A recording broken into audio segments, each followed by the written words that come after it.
ഇടുക്കി അടിമാലിയിൽ കോടതി മുറിക്കുള്ളിൽ അസഭ്യവർഷവും കയ്യേറ്റ ശ്രമവും നടത്തിയ അഭിഭാഷകനെതിരെ പോലീസ് കേസെടുത്തു. അടിമാലി JFM കോടതിയിലെ അഭിഭാഷകൻ ബേസിൽ ലൂക്കോസിനെതിരെയാണ് പോലീസ് കേസെടുത്തത്. വിധി പറയാൻ ജഡ്ജ് ചേംബറിലേക്ക് പോയ സമയത്ത് എതിർഭാഗം ആവലാതിക്കാരിയെയും അഭിഭാഷകനെയും ബേസിൽ ലൂക്കോസ് അധിക്ഷേപിക്കുകയായിരുന്നു. കോടതി മുറി കടുത്ത അച്ചടക്കം പാലിക്കേണ്ട ഇടമാണ് എന്നതാണ് പൊതുധാരണ. അഭിഭാഷകർ ഇക്കാര്യത്തിൽ പ്രത്യേക ശ്രദ്ധയും ചെലുത്താറുണ്ട്. എന്നാൽ ഇതിനെയൊക്കെ തകിടം മറിക്കുന്നതായിരുന്നു അടിമാലി JFM കോടതിയിലെ അഭിഭാഷകൻ ബേസിൽ ലൂക്കോസിന്റെ ഇന്നലത്തെ പ്രകടനം.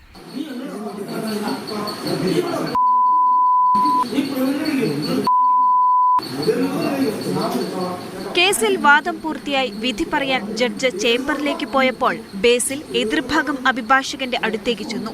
എതിർഭാഗം ആവലാതിക്കാരിയെയും അഭിഭാഷകനെയും കേട്ടാലറയ്ക്കുന്ന ഭാഷയിൽ അസഭ്യം പറഞ്ഞു. ആവലാതിക്കാരി പരാതി നൽകിയതോടെ സംഭവത്തിൽ പോലീസ് കേസെടുത്തു. ജാമ്യമില്ലാ വകുപ്പ് അടക്കം ചുമത്തിയാണ് കേസ്. ബേസിൽ ലൂക്കോസിനെതിരെ നടപടിയെടുക്കുമെന്ന് അടിമാലി ബാർ അസോസിയേഷനും അറിയിച്ചു.